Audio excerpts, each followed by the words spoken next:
Kaitlan Collins calls Kennedy. Unqualified on live TV. His response shocks all of America. The CNN studio glowed under the intense studio lights, a sea of warm beams cascading over the sleek modern set of The Source, where Kaitlan Collins sat poised behind the anchor desk. Her blonde hair was meticulously styled, each strand catching the light, and her navy blazer, crisp and tailored, projected an aura of unyielding authority. At just 31, Collins had carved an extraordinary path through the world of journalism, ascending from a White House correspondent to the prime-time host of one of CNN's flagship programs. Her reputation was built on a relentless pursuit of truth, her sharp questions slicing through political rhetoric like a scalpel, earning her both admiration and criticism for her fearless, sometimes confrontational style. She thrived on moments that sparked national debates, moments that could turn an ordinary interview into a viral sensation, cementing her status as a rising star in political media. Tonight, her guest was Senator John Neely Kennedy, the Republican from Louisiana, a seasoned lawmaker whose distinctive Southern drawl and folksy wisdom had made him a standout figure in Washington. Kennedy's ability to distill complex policy into relatable anecdotes had endeared him to constituents and made him a formidable presence on Capitol Hill, particularly in his roles on committees dealing with judiciary and financial oversight. His warm, unpretentious demeanor belied a razor-sharp intellect honed through decades of public service, and his knack for connecting with everyday Americans made him a unique voice in a polarized political landscape. The interview was billed as a straightforward discussion on recent congressional developments, oversight hearings, fiscal policy debates, and legislative priorities, topics that played directly to Kennedy's strengths. But Collins had other plans.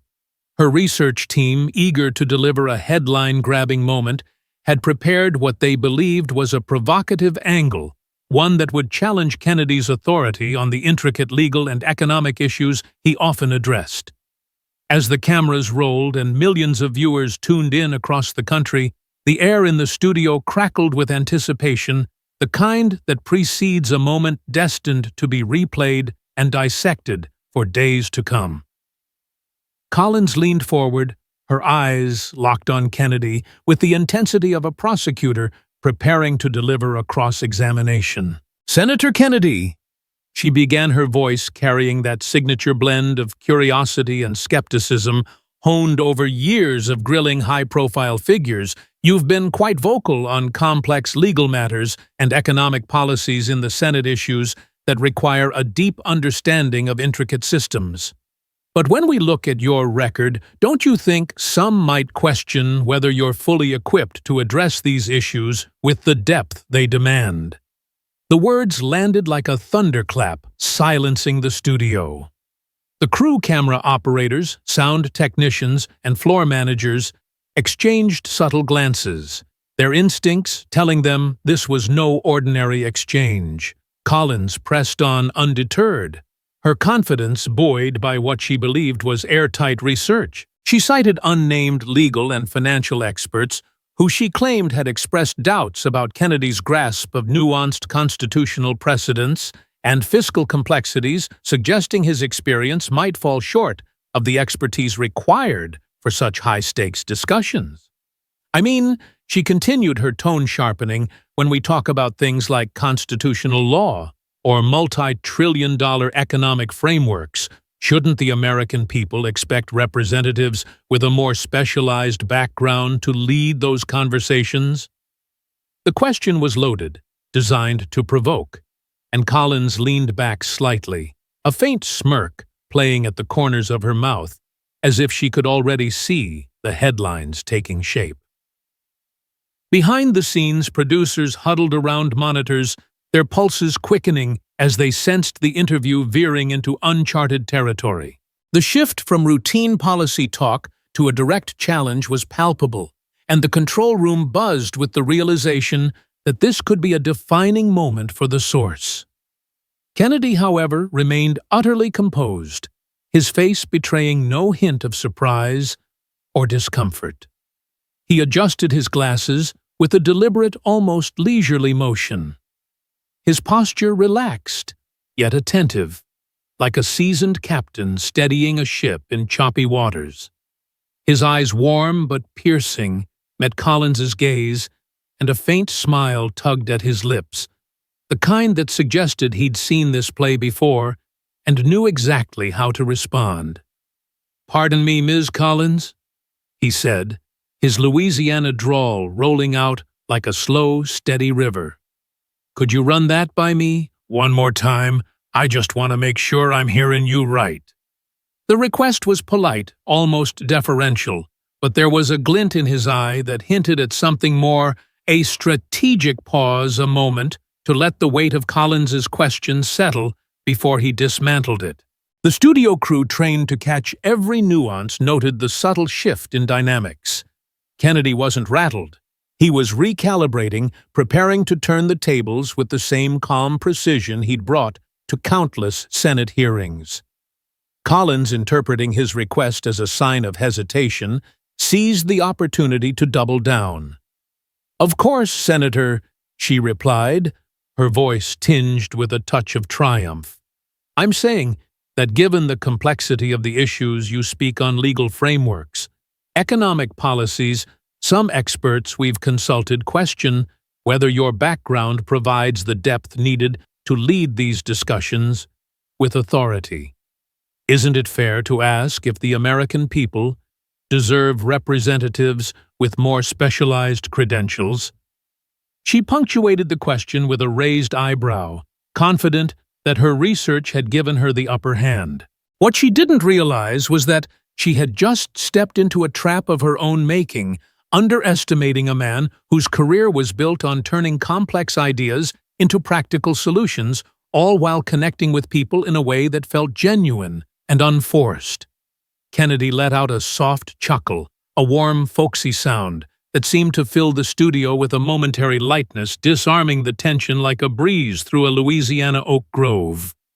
"Well, bless your heart, Ms. Collins," he said, his tone carrying just enough charm to mask the steel beneath it. "I'm mighty grateful for the question, but let's make sure we're talking about the same thing here. Down in Louisiana, we don't just sit around pondering problems, we roll up our sleeves and get to fixing them." The phrase, delivered with a twinkle in his eye, drew a murmur from the crew, who recognized the opening of something special. Kennedy began to unpack Collins's question with the precision of a craftsman, using plain-spoken analogies to frame the complexities of law and policy. You see, he continued talking about constitutional law or economic policy. Ain't like reading a textbook in some ivory tower. It's like mending a boat to weather a storm. Every plank's gotta fit just right. And you learn that by working with your hands, not just flipping pages. The analogy landed perfectly simple, yet profound, and it began to expose the cracks in Collins's assumptions. This wasn't defensiveness. It was the start of a masterclass in communication where Kennedy's down-to-earth style revealed a depth of understanding that no anonymous expert could discredit. The studio atmosphere grew electric as viewers at home leaned closer to their screens, drawn in by the unfolding dynamic. Collins aiming for a headline-grabbing moment, while Kennedy steered the conversation toward substance, his responses laced with the wisdom of years spent navigating legislative battles. Collins shifted in her seat, her initial confidence wavering ever so slightly as Kennedy's words resonated with an authenticity that was hard to counter. Undeterred, she pivoted to specific policy questions, hoping to regain control. "Senator, let's talk about your stance on recent budgetary reforms," she said, her tone still sharp. "Some analysts suggest your approach lacks the technical rigor needed for such complex frameworks." Kennedy met the challenge head-on, his response flowing seamlessly, weaving real-world examples from his work on financial oversight into a narrative that was both accessible and compelling. "Ms. Collins," he said, leaning forward slightly, "when you're balancing a budget, It's not just numbers on a page, it's making sure families back home can pay their bills, businesses can keep their doors open, and communities can thrive. I've worked on those numbers, sat through the hearings, and listened to the folks it affects. That's where the real rigor comes from. His words carried the weight of experience, not boastfulness, and they began to chip away at the premise of Collins's critique.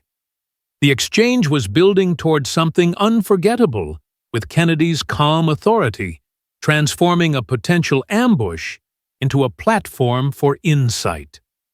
The crew watched in hushed anticipation, their monitors capturing every moment of this verbal dance, one side seeking a viral moment, the other seeking understanding. And it was becoming clear who was leading. Collins, sensing the shift, circled back to her original point, emphasizing the need for impeccable qualifications in an era of intricate governance challenges. "Senator, I'm just saying that with issues this complex, the public expects representatives with unassailable expertise," she pressed, quoting her unnamed sources once more. But Kennedy was ready, his replies flowing like a steady river, eroding her premises with a blend of logic and levity. He posed a gentle counter-question, his voice soft but pointed. "Ms. Collins, when you talk to these experts of yours, do they ever mention the folks who live with the consequences of these policies? 'Cause in my experience, the best way to understand a law or a budget is to see how it works for the people it serves, like judging a gumbo by its flavor, not just its recipe." The analogy drew a faint smile from a camera operator, a rare break in the studio's tension, and it caught Collins off guard, her notes suddenly seeming less convincing as Kennedy's insights cut through her confrontational veneer. The control room buzzed with activity producers whispering about the segment's potential to dominate the news cycle, not for drama, but for its display of intellectual agility. Kennedy's approach was a reminder that true authority often speaks softly, yet carries profound weight, turning challenge into opportunity with a grace that captivated viewers. As the interview progressed, Collins pushed further, doubling down on her critique by referencing supposed gaps in Kennedy's handling of intricate legal reforms. "Senator, some argue your perspective on constitutional issues leans more on rhetoric than legal precision," she said, her voice steady but tinged with urgency. Kennedy countered with a wry smile, his folksy charm masking the precision of his rebuttal. "Ms. Collins, I reckon calling something rhetoric don't make it less true. Hiding behind anonymous experts is like fishing without bait. You might cast a line, but you won't catch much."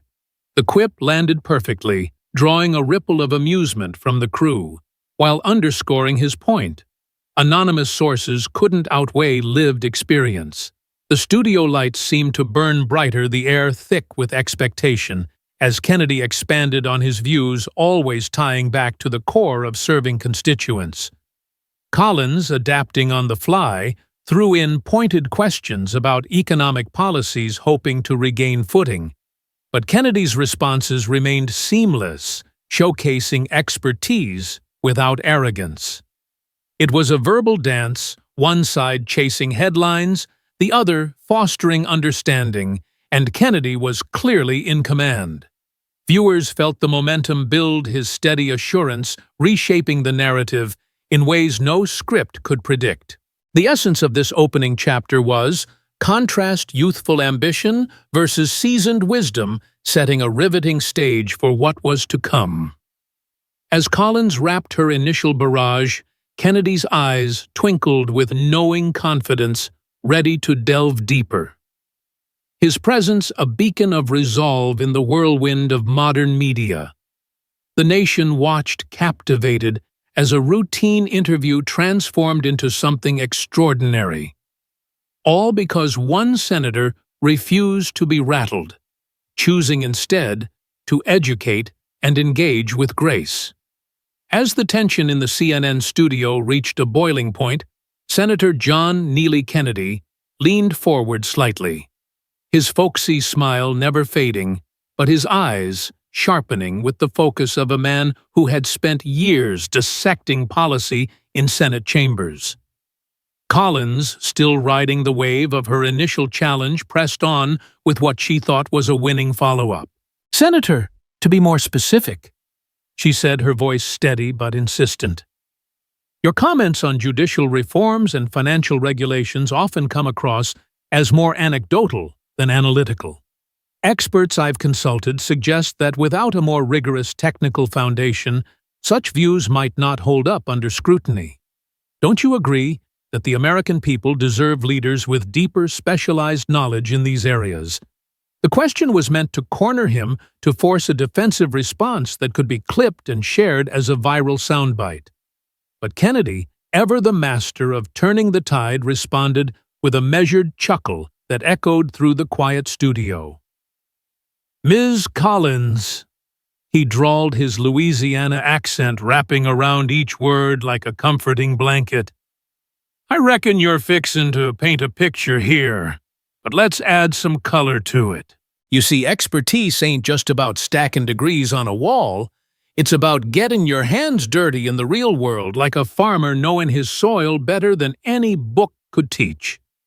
The analogy hung in the air, simple yet profound, and it marked the beginning of Kennedy's counteroffensive, a seamless blend of logic, experience, and down-home wisdom that began to unravel Collins's carefully constructed narrative. Kennedy didn't waste time on self-aggrandizement. Instead, he dove straight into the substance, highlighting his practical roles without delving into personal backstory. "Let's talk about those judicial matters you mentioned." He continued, his tone conversational, as if they were chatting over coffee rather than sparring on national television.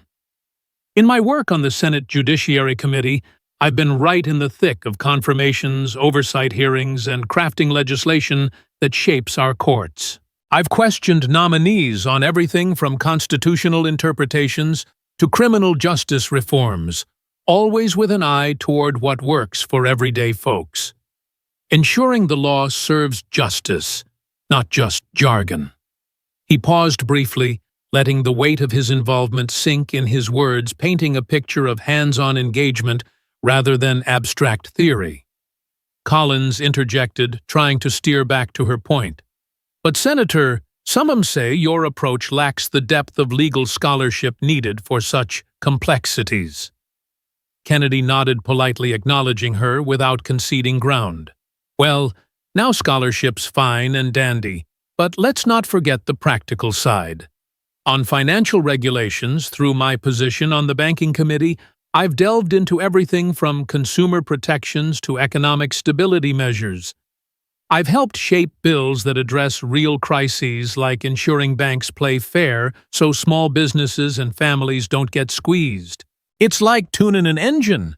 You gotta know how all the parts work together, not just admire 'em from afar." His responses were precise, drawing directly from his committee work, demonstrating a command that came from immersion in the legislative process, not detached observation.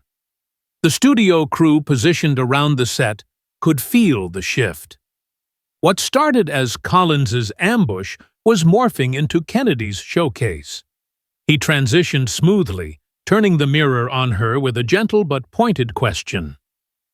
"Ms. Collins, if I may ask, and I mean this with all due respect, what's your background in these legal and financial arenas?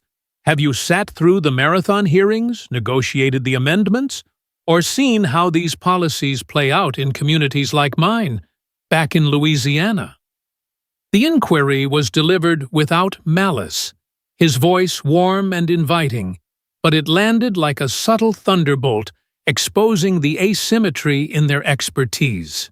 Collins blinked momentarily, thrown off balance, her notes rustling as she searched for a pivot. "I'm a journalist, Senator," she replied, her tone defensive for the first time. "My job is to ask the questions that hold leaders accountable." Kennedy smiled, nodding in agreement. "And a fine job it is, too. But accountability works both ways, don't it? If we're talking qualifications, let's make sure we're applying the same yardstick.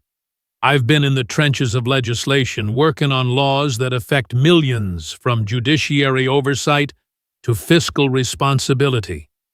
That's the kind of depth that comes from doing, not just discussing. His words were a masterstroke, reframing the debate as one of substance over spectacle, and Collins's earlier confidence began to crack under the pressure of his logical dismantling. Undeterred, Collins tried to regain footing by circling back to her unnamed experts. Senator, these professionals I've spoken with emphasize the need for specialized training in constitutional law and economics.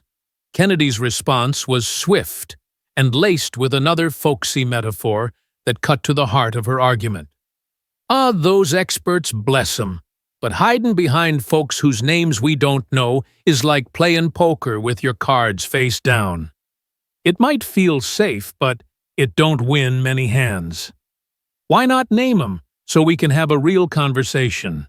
In my experience on these committees, transparency's key, whether it's judging a nominee or debating a budget. I've pushed for reforms that make systems fairer based on seeing what works and what don't, not anonymous whispers. The analogy resonated, drawing a subtle nod from a producer in the control room, and it highlighted the weakness in Collins's preparation reliance on vagueness rather than verifiable facts. Kennedy pressed his advantage, weaving in examples from his legislative efforts without boasting. Take economic policy, for instance. I've worked on measures to strengthen our financial systems, ensuring they're resilient against shocks, all while keeping an eye on the little guy. It's not about fancy theories.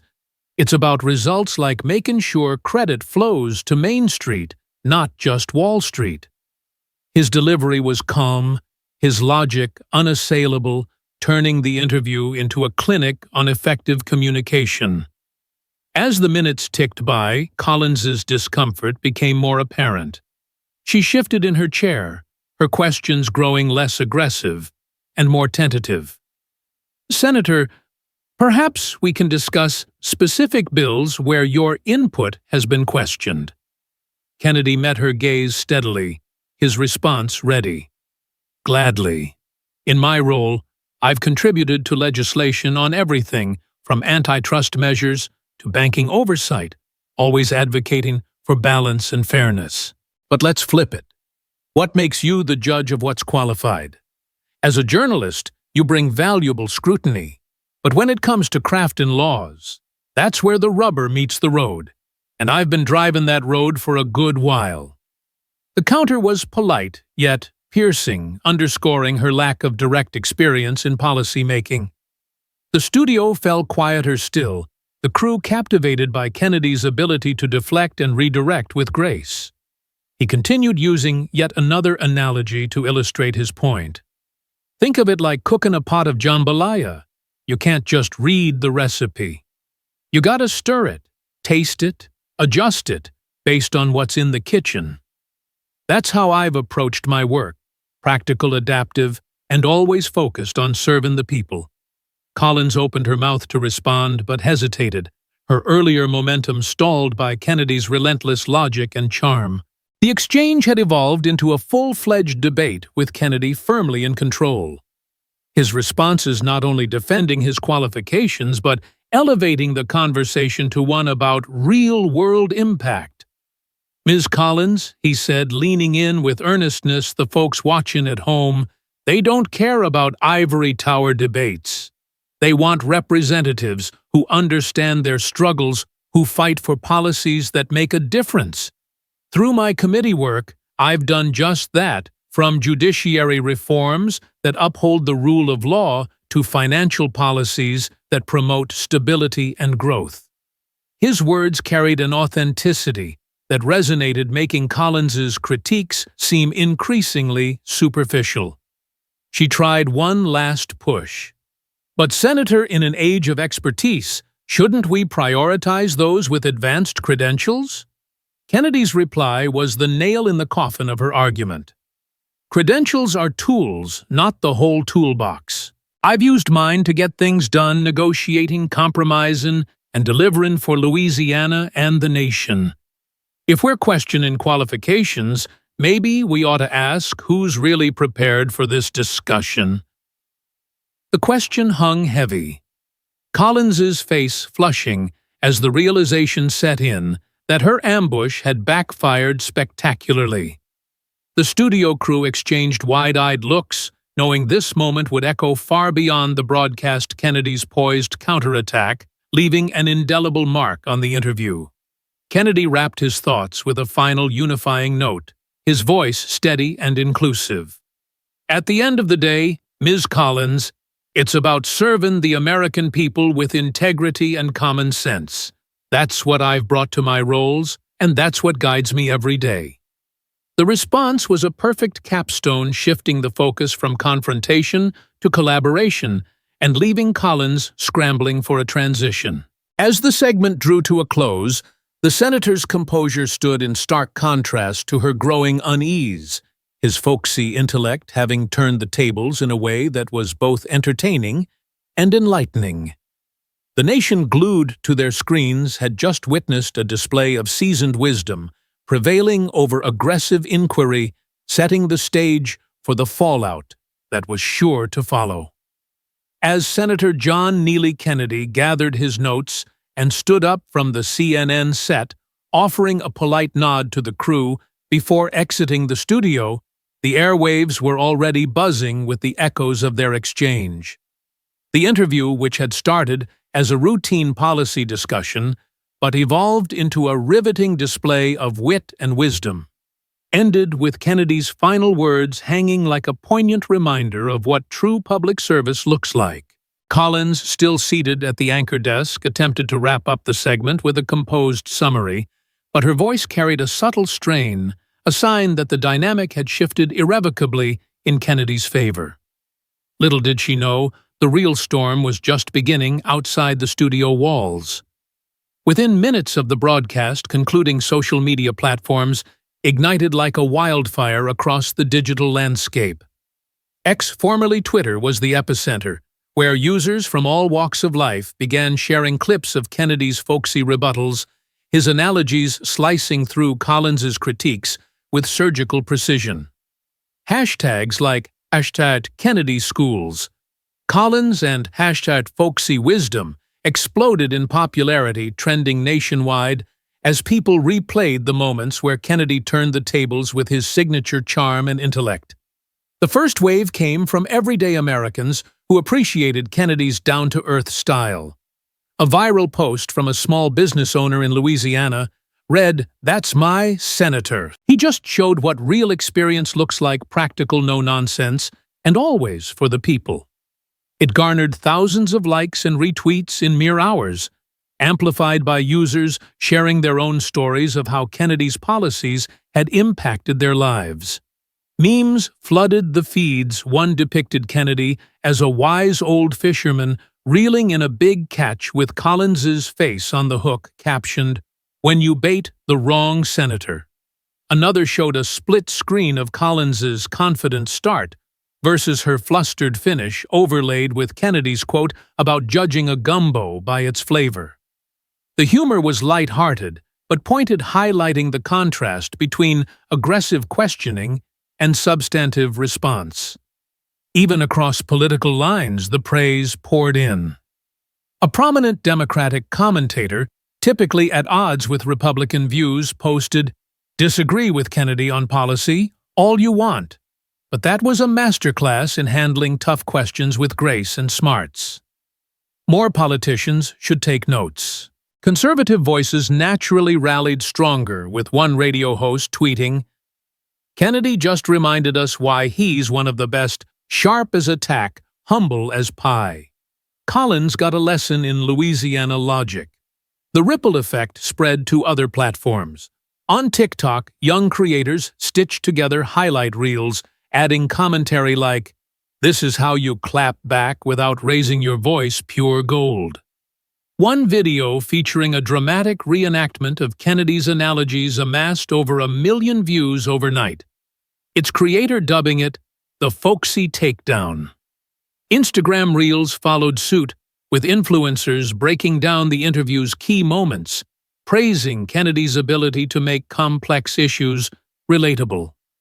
YouTube channels dedicated to political analysis uploaded full breakdowns with titles like Kennedy destroys Collins's ambush full reaction, drawing hundreds of thousands of views, as commenters debated the finer points of journalistic ethics versus political savvy. The mainstream media couldn't ignore the frenzy.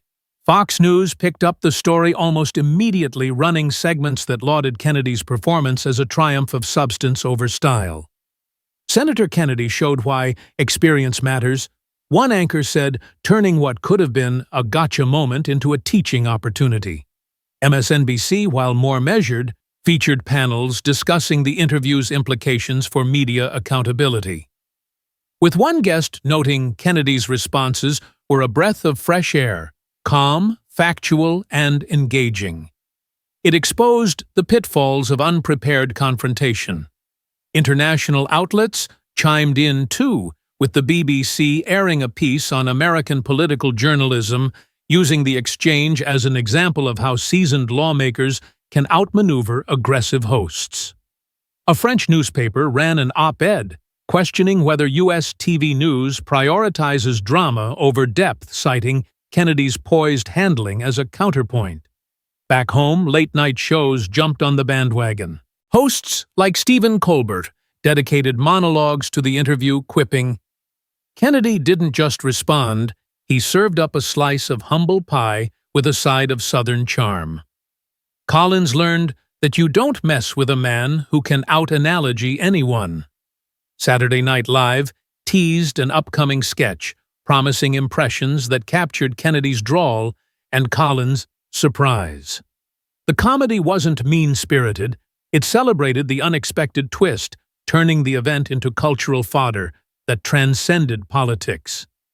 Professional organizations weighed in, with journalism associations hosting quick webinars on interview techniques using clips from the segment as case studies. One media critic wrote in a widely shared article, Kennedy's performance underscores the difference between real journalism and performative gotcha preparation, and respect win every time. Inside CNN, the fallout was swift and intense. Sources within the network whispered about emergency meetings in the executive suites, where producers dissected the interview frame by frame. Collins's style, once hailed for its edge, now faced scrutiny. Was it crossing into unprofessional territory? Colleagues expressed concerns privately, one veteran anchor reportedly saying, "We need to focus on substance, not surprises." Kennedy exposed a flaw in our approach. Collins herself took to social media later that night, posting a defense. Tough questions are part of the job. If leaders can't handle scrutiny, perhaps they should reconsider public service. But the response was overwhelming, with replies pointing out the irony. Kennedy had handled it masterfully, turning scrutiny back on the scrutinizer. That's the point. One viral reply read, "He did handle it with facts and finesse." Maybe journalists should prepare better. The backlash wasn't personal. It was a broader critique of media practices, amplified by Kennedy's unflappable demeanor. For Kennedy, the incident catapulted his profile even higher. His social media following surged, with new followers praising his authenticity. Speaking requests poured in from universities and civic groups, eager to hear from a senator who embodied effective communication. Political analysts began touting him as a model for bipartisan appeal, his ability to bridge divides through relatable rhetoric earning nods from both sides. A GOP colleague told reporters, "John's always been sharp, but tonight he's shone. It's why he's effective in Washington." Even opponents acknowledged his skill, one Democratic senator commenting off-record policy differences aside that was impressive. He made his case without alienating. The legal and financial communities areas Kennedy often addressed rallied too. A Bar Association newsletter highlighted his judiciary insights, while economic think tanks referenced his committee work in positive lights. The overall narrative shifted. Kennedy wasn't just a politician. He was a communicator par excellence, using the interview to reinforce his reputation for wisdom and wit. As the hours turned into days, the story refused to fade. Cable news cycles looped the clips, talk radio dissected the analogies, and online forums buzzed with debates on media bias versus political prowess. Kennedy, ever humble, addressed the buzz in a brief statement. "I'm just grateful for the chance to discuss what's important to folks back home. That's what matters." His words only fueled the admiration, cementing the interview as a pivotal moment. The public reaction wasn't just about one exchange. It was a referendum on how discourse should unfold in a divided era, respectful, informed, and engaging. Collins and CNN grappled with the internal crisis, reviewing protocols to prevent similar backfires, while Kennedy's star rose his folksy intellect, proving once again that substance triumphs over spectacle. The waves of this confrontation continued to ripple, setting the stage for deeper reflections on media politics and the power of preparation. In the weeks and months following the explosive CNN interview, the confrontation between Kaitlan Collins and Senator John Neely Kennedy lingered in the public consciousness, evolving from a viral moment into a lasting case study on the intersections of media politics and effective communication. What began as an attempt to challenge a senator's qualifications had instead illuminated broader truths about preparation, respect, and the art of discourse in a divided society. The long-term repercussions rippled through newsrooms, classrooms, and Capitol Hill, prompting reflections that went far beyond the individuals involved. For CNN, the incident sparked internal reforms, with executives implementing new guidelines for interview preparation, emphasizing substantive questioning over sensational tactics. Journalism schools across the country incorporated the exchange into their curricula, using it to teach aspiring reporters about the dangers of underestimating subjects and the value of thorough research. One professor at a leading university remarked in a lecture, "Kennedy's response wasn't just a win for him, it was a lesson for us all. Aggression without foundation crumbles under scrutiny." The Poynter Institute, a respected journalism think tank, published an in-depth analysis titled "From Ambush to Enlightenment: Lessons in Political Interviewing," which became required reading for media professionals, highlighting how Kennedy's approach fostered trust rather than division. On the political front, Kennedy's stature grew not through controversy, but through the quiet affirmation of his method, using humor and relatability to bridge gaps. His committee work continued to draw attention, with colleagues from both parties noting an uptick in collaborative efforts, inspired by his example of handling adversity with poise. Analysts speculated on his influence in future legislative battles, viewing him as a model for navigating partisan waters with integrity. Yet the true legacy lay in the educational impact, particularly for younger generations. High schools and colleges began using clips from the interview in civics classes, encouraging students to debate the role of media in democracy and the importance of civil disagreement. "This isn't about winning arguments," one educator explained to her class. "It's about advancing understanding." Kennedy showed us how to disagree without disdain, turning a potential clash into a constructive conversation. The incident also fueled discussions on social media literacy, urging young people to discern between performative journalism and genuine inquiry, fostering a more informed citizenry. At its core, the episode distilled several key lessons that resonated deeply. First, the paramount importance of preparation. Collins's reliance on vague sources and assumptions underscored how shortcuts in research can backfire, while Kennedy's readiness, rooted in real-world experience, demonstrated that true expertise shines when tested. This takeaway encouraged professionals in all fields to prioritize depth over dazzle, reminding them that knowledge isn't just accumulated, but applied thoughtfully. Second, respecting practical experience. In an age dominated by credentials and titles, Kennedy's folksy yet incisive style highlighted that wisdom often comes from hands-on involvement, not abstract accolades. This lesson was particularly poignant for emerging leaders, teaching them to value diverse paths to expertise and to avoid snap judgments based on surface-level perceptions. Third, the power of handling disputes with courtesy. Kennedy's calm, humorous rebuttals exemplified how maintaining composure and focusing on substance can de-escalate tensions and build bridges even in heated exchanges. This approach promoted healthier dialogues in everyday life, from family discussions to workplace debates, emphasizing that respect breeds progress. The educational element extended further, inspiring initiatives to bolster public trust in institutions.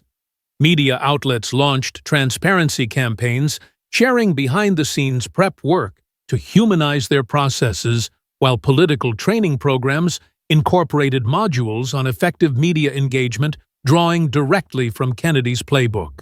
For the youth organizations like debate clubs and youth leadership forums, adopted the interview as a teaching tool, encouraging participants to emulate Kennedy's strategy. Listen actively, respond thoughtfully, and use analogies to make points accessible.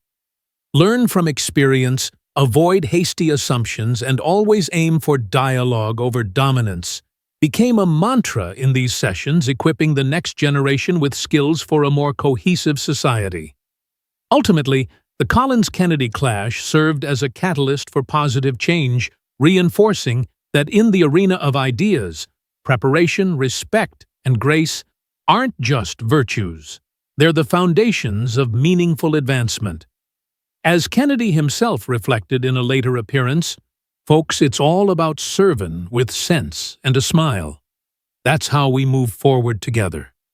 His words encapsulated the enduring lesson: in a world quick to divide, the real power lies in uniting through understanding.